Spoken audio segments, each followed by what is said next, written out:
Shri Guru Charana Saroja Raja Nijamanu Mukuru Sudari Baranong Raghuvara Vimala Jasu Jodai Akupalachari Buddhihina Tanu Janike Sumiram Pavana Kumara Ballabudi Vidya Dehu Mohin Harahu Kalesha Bigara.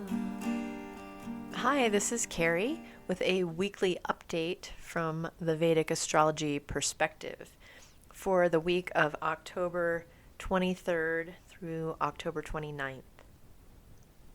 The big news, what we're getting used to, what happened on the 22nd was our friend Saturn finally went into direct motion. So we should give him a few days to kind of reorganize his direction, and we may start seeing the effects of that strong Saturn affecting things differently. It could mean that things finally get moving in a slow way. Saturn tends to make things slow, so don't expect rapid pace. Saturn is still aspecting Jupiter, which creates a little bit of structure for Jupiter's growth. Jupiter is currently still retrograde. Another month from now, he'll go direct. So this month, while Saturn has gone direct and Jupiter is still retrograde, may feel a little different. The other thing is that we have Mars has gone into the sign of Gemini for a month. This is also creating a new dynamic. From there, Mars, who's really about power and pushing. And this is an idealistic sign, Gemini. So this is a good general month. We're talking mid-October until mid-November to think about things in a different way. Try to imagine re-engineering things so that they flow differently. You can use Mars to start pushing Saturn as well. He's aspecting Saturn from where he is. So there's a bit of a new paradigm that we're being allowed to create right now. So use that energy. On Sunday, we're going to have the moon is still waning, and it's joined with Mercury in the sign of Virgo. And on Monday, the moon will actually go into the sign of Libra, which is quite the scene at the moment.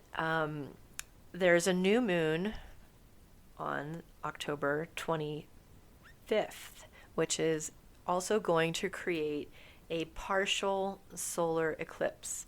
So the moon going into Libra on Monday the 24th, it'll still be there on Tuesday, October 25th. And when we're talking about the last day of the moon cycle, or the day before the new moon, we can feel really tired and the energy can feel drained. Usually it's a good idea to try to pull yourself out of a heavy schedule and try to just relax and slow down. This Monday, October 24th, the day before the moment of the new moon, which is called Amavasya, this month, when this happens in the sign of Libra, is Diwali. This is the big day of the Diwali festival, which is 5 days long, from October 22nd through the 26th. So the 24th is the big celebration for Diwali.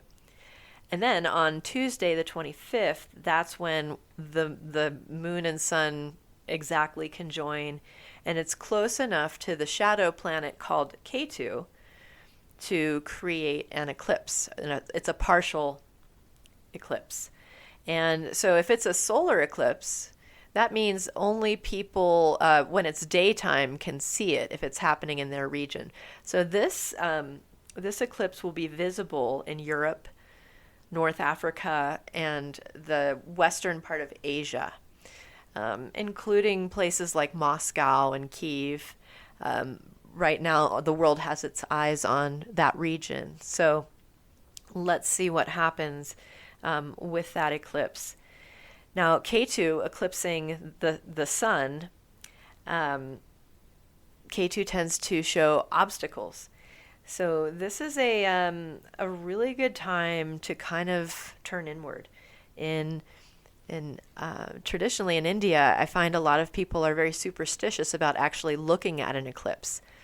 Like the idea of actually watching it is like, oh my gosh, no way. I think let's take from that a clue. And the wisdom is, when the shadows come and the light isn't there, even if it's for a moment, we really have no choice but to close our eyes and turn inward to find that light.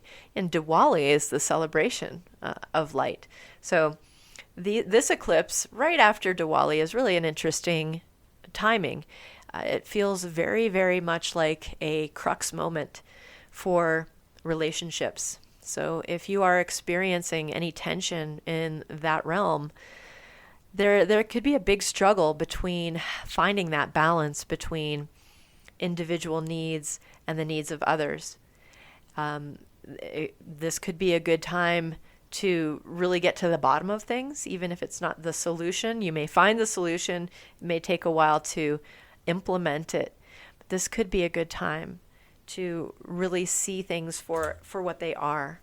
Saturn, the practical pressurizer, is also aspecting this eclipse. So Saturn doesn't pull any punches. He really shows things for how they are. He wants the dirt to be revealed and the untruths to be revealed. So it's a good time this week around Tuesday to slow down and take a little bit of a mini retreat. On Wednesday, the moon will still be in the sign of Libra, and it's the first day after the moment of the new moon. So again, we're still talking about a little bit of a vulnerable moon. Maybe it's a good day to continue solving those puzzles and reflecting deeply and recalibrating. Thursday and Friday, the moon will move to Scorpio, and the moon is waxing. I've been hearing a lot about the eclipse in Scorpio coming up. That is from a Western astrology perspective. So from Western astrology, we're seeing that eclipse happen same time, same place, but they see it as the sign of Scorpio.